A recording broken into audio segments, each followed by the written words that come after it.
Well, hello Internet, and welcome to part 24 of my tutorial on how to make Android apps. In this tutorial, I'm basically going to answer a lot of questions that I received after part 23. So to a certain extent, we're just adding additional features to part 23. So if you haven't watched that, watch that first. This time I'm going to show you how to go and get latitude and longitude based off of an address, and then we could do a Foursquare type of thing where we could put our own markers all over our maps, and then you could even, if you had a database connected, put information about those different locations. And I'm also going to show you how to get directions. So let's jump over and look at what the finished app is going to look like. Okay, so you can see the new improved application right here. I have the Google map on the top, but I'm also going to have different places where we're going to be able to add markers. So I added an address and just clicked on marker, and you can see there is the marker right there, and I can click on it and the little title is going to show up.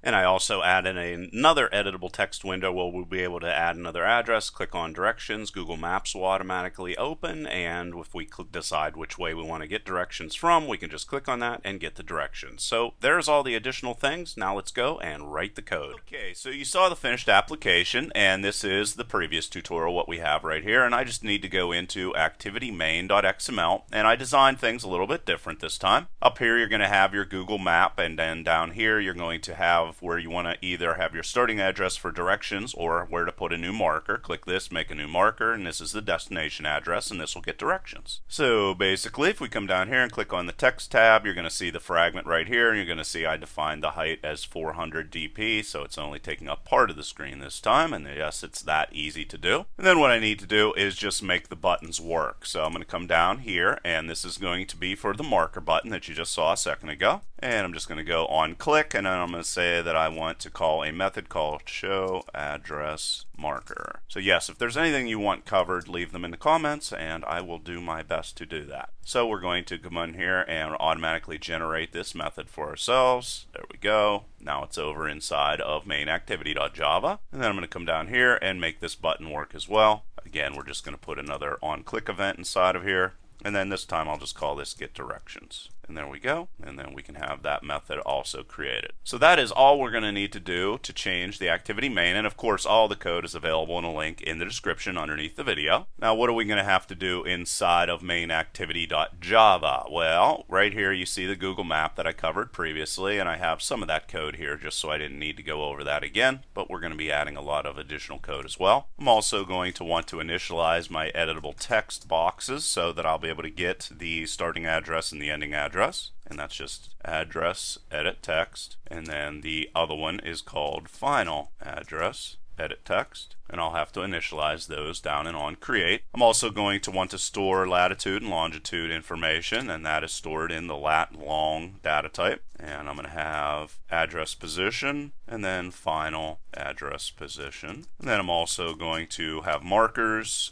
Let's just go address marker, right like that. Okay, so now we need to go down inside of on create and start initializing these guys. Going to come in here right before we go and create our Google map and set all of our settings for it. And we'll go address, edit text, and initialize this, of course, in the same way that we always do. Find view by ID, r.id.address edit text. And then, of course, we're going to do this for the final address edit text as well. Paste that in there and paste this in there. Okay, so we have those initialized. Now down here again, we are going to be setting up the Google map, just as you can see right here. And then we're going to be setting the map type as well as allowing for them to zoom in on the current location for the user, show traffic, show indoor maps if available, show 3D buildings if possible, and also show our zoom controls, which we covered in the previous tutorial. And that's all we're going to need to do there. Now we'll go down into the show address marker, and this is going to allow us to very easily add numerous different markers. First thing I'm going to do is I'm going to create a string that is going to hold my new address. And I'm going to just go out there and get that from our editable text box, get text, and then to string. Then I can do something. I'm doing this out of my head, so let's say that I want to also come in here and check that it doesn't have a null value. And if it doesn't, what I'm going to do is call for an asynchronous task to actually place my marker. And I'm going to call that place a marker. I'm going to create that in a second. Let's go place a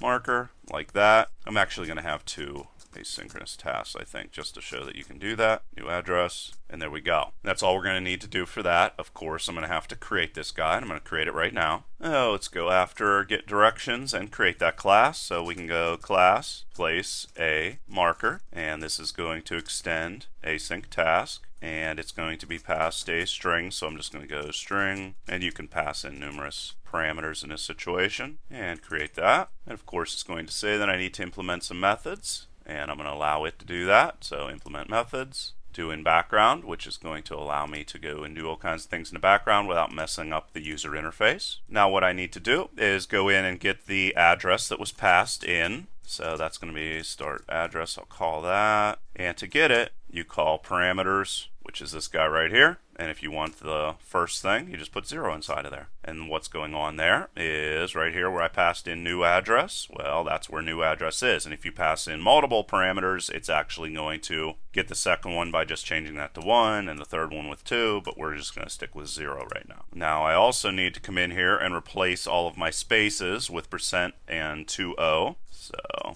and we're creating a URL right here. Start address. Because what I want to do is get our latitude and longitude information, and I need to create a URL to be able to do that. So we could just do a replace all, right like this, and then put a space inside of there, and then say we want to put the %20 inside of there instead. Now I'm going to call another method I'm going to create here in a second, and it's going to get my latitude and longitude information. And what I want to do here is I want it to also, because what I'm doing two things in this app. I'm setting markers in one situation, and in the other situation I'm getting directions. Well, for the directions, I'm going to need to get latitude and longitude twice for the starting place and the ending place. And whenever I don't need that, I'm just going to pass in one address, and it's going to set a marker. So what I'm going to do is I'm going to say false. In this situation, I'm not going to be getting directions, and I'll create that in a second. And that's all I'm going to do for that right now. Why don't we just go and create get lat and long right now, and we'll do it down here outside of our class. So let's say we want this to be protected, and void get lat and long, and it's going to be passed in the address that we want to get the latitude and longitude for, and then a Boolean value for whether we are setting a destination or not, which means directions, or if we're just setting a marker. Now what I need to do here is define the URI that I'm going to be able to use to get my latitude and longitude for our address. Just call that URI. And to get that, we can just call Google Maps up and tell it we want it. And to get latitude and longitude, you just go maps.google.com/maps API/geocode. And we want JSON data in this situation. I'll also show you how to parse the JSON data for this. And that's all we'll do right there. Put a plus at the end of it. And then here what we're going to do is pass in the address that was passed over to this. And then at the very end of it, we're going to put an and sign and sensor equal to false. Now whenever we do that, you're going to see the address right here. This is just an example of what I passed over, and what we're going to want to do is come in here to the location part for latitude and longitude and go in this JSON data and grab those two numbers right there. So I'm going to show you exactly how to do that right now. And this can be used to get JSON data in general. What we're going to do here is use the get method to retrieve our data. Let's just call this HTTP get new get, and then pass in the URI that we want to use, so we just defined there. Then we're going to create an HTTP client. Let's just call this client, and this is going to act as the client, which is going to execute the HTTP request that we want to issue. And you just call default HTTP client, and that's all you need to do. We're also going to want to receive a response. This just receives a response from the HTTP request. And then I'm going to create a string builder, and this is just going to hold all the data that's going to be received. And string builder. And then because we're doing something a little funky here, working with the internet, want to surround everything with a try block. I'm going to get our response. How we're going to get that is call client and then execute and then pass in HTTP get. It's going to give me a little error. It's going to tell me what catch clause to add. Just throw that in there. I can also come in and receive the entity information sent with the HTTP message. See, I told you it's hard for me to say. Entity. You do this in the same exact way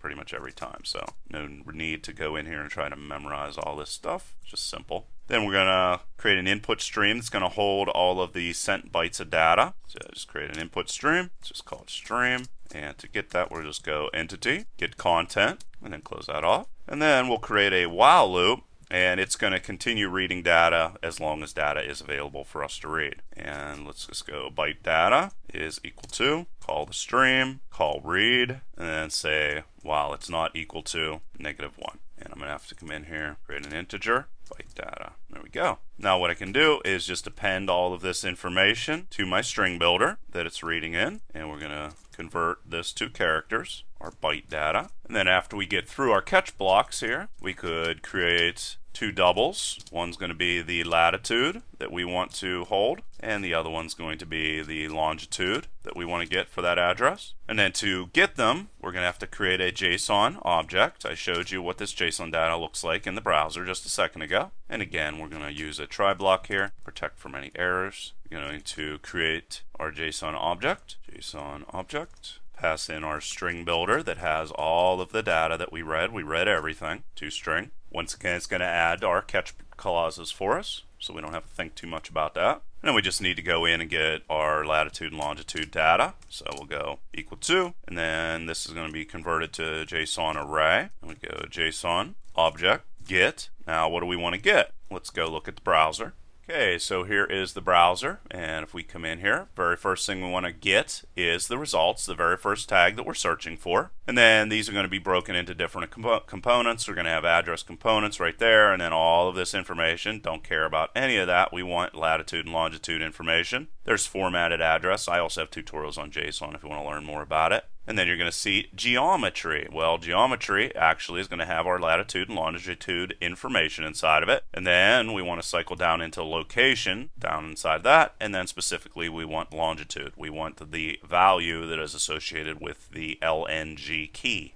So just like we had written there before, it's going to be results is going to be the first thing. We're going to cycle through this guy. And then we'll go get JSON object 0. Come down here, get additional information, and then we'll go get JSON object and then pass in the next thing that we want to get, which is going to be the word geometry, just like you saw a second ago. And then we'll go get again JSON object, and then the next thing that we want to get from that is the word location. So that's how we cycle through that. And then we can go get double and then pass in the key that we want to get. So we're doing the same thing over and over again. Now we need to do the same thing for latitude. To be able to read the latitude information from that JSON data, just type in lat. Everything else is going to be exactly the same for this guy, except at the very end, we're going to type in lat. There we go. That's how easy it is to go and get the JSON latitude and longitude information. Now remember, we're going to be getting latitude and longitude in different ways, depending on if we're just setting a marker or if we're getting directions. So in this situation, I'm also going to come down here and I'm going to say set destination, if set destination, this guy way up here, see, set destination, whenever that was called. If that was true, we want to set our final address position equal to a new lat long, and then pass in our latitude and longitude data that we just grabbed. And final address position is stored way up here. Where is it? Right here. See? We're storing those inside of the main activity. So now we got to do the same thing for address position. Copy that if we want. And we could say else, if we're not getting destination information, address position is going to be equal to the new values for latitude and longitude. And then we'll be able to get those from anywhere. But actually, I probably want to go in here and not have any of this done unless we were able to actually get the latitude and longitude information. So let's put it inside of the try catch block. And that is all we're going to need to do for getting latitude and longitude information. Now let's jump back up here to get directions and handle what we're going to do if they ask for directions. Now we're going to create a string inside of here that is going to hold my starting address. So starting address is equal to,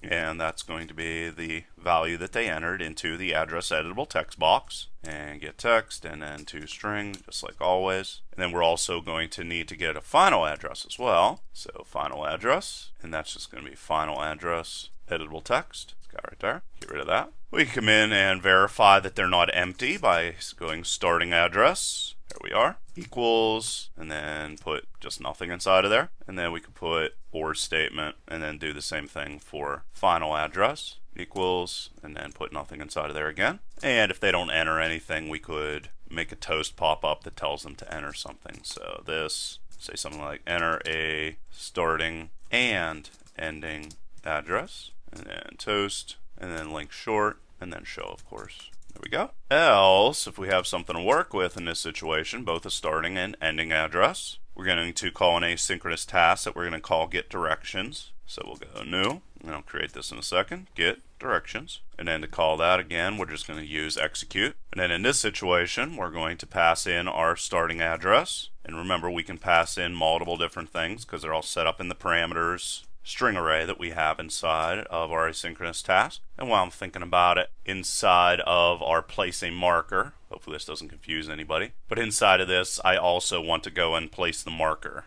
just as I'm thinking about it. Like I said, I'm doing this almost completely out of my head here. So this guy right here, again, I'm in the asynchronous task place a marker. Side of this, I'm going to generate on post execute, override methods, on post execute, there it is. I'm going to place my marker here while I'm thinking about it. To place a marker, I'm just going to go address marker is equal to Google Map, and then to add a marker, I'll zoom out there, let's go add marker, and then go new, marker options, right like this. And then the marker options are going to be position, and then I'm going to pass in the address position for our marker that I want to show up. And then in this situation, let's say I just want to keep this very simple and just add a title. Did this in the last tutorial that just says address. And like I said, this is how you would do something like Foursquare, where you put in a whole bunch of different addresses and things all over the place. Okay, so we got that out of the way. Now let's go back into here and create the class for get directions. Now that we have place a marker all set up, let's go and put it right here. And let's go class, get directions, extends,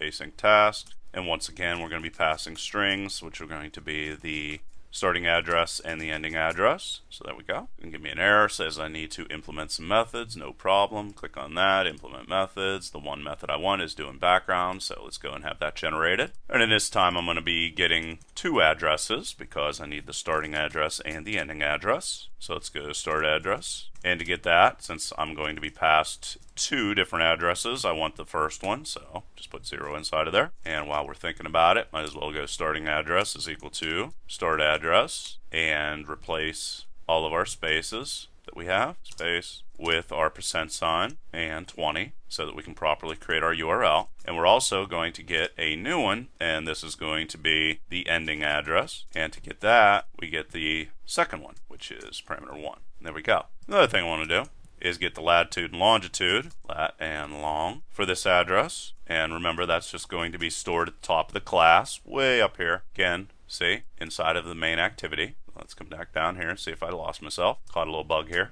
Get rid of that. Get rid of that. There we go. And then in this situation, not getting directions, let's just go false for that. And then for this one, I'm going to say that I am getting directions. So we'll just have our ending address is equal to our ending address. And then we're going to replace the spaces again. There we go. And then we'll get our latitude and longitude by passing in our ending address and then true. So that little Boolean thing I came up with, that's just when I pass in true, that is going to set the ending address, and whenever I pass in false, it's going to set the starting address. All right, and that's all we need to do there. Then we're going to have to define exactly what we're going to do whenever this executes and I have latitude and longitude and I want to fire up the Google Maps to get my directions. Well, I'm going to have to come in here again, go generate and override methods. And I'm going to have to go on post execute again. It's going to allow me to change what's on our screen. So right after this guy, first thing we're going to need to do is create this string that is going to be sent to Google Maps to get our directions. So let's just call this GeoURI string is equal to HTTP : and then we're going to pass in maps.google.com/maps ?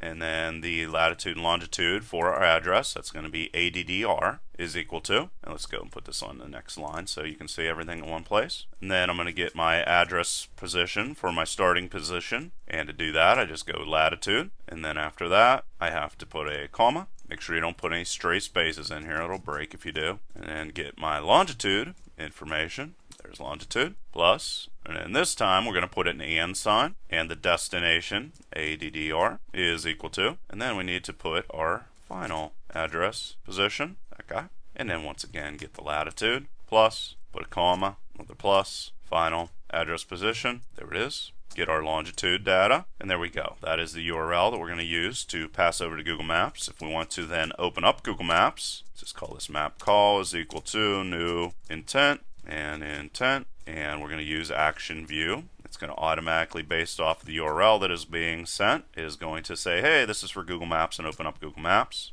I'm going to pass in URI parse, and then GeoURI string, there it is, Close that off with a bracket. Get rid of this right there. And then to start our activity, just as easy as saying start activity, and then passing in for map to open. And that is it, guys. That is all you're going to need to do to make that application work. There's a whole bunch of different things we covered here: reading JSON data, getting latitude and longitude, open up Google Maps, and a whole bunch of other things. Like always, please leave your questions and comments below. Otherwise, till next time.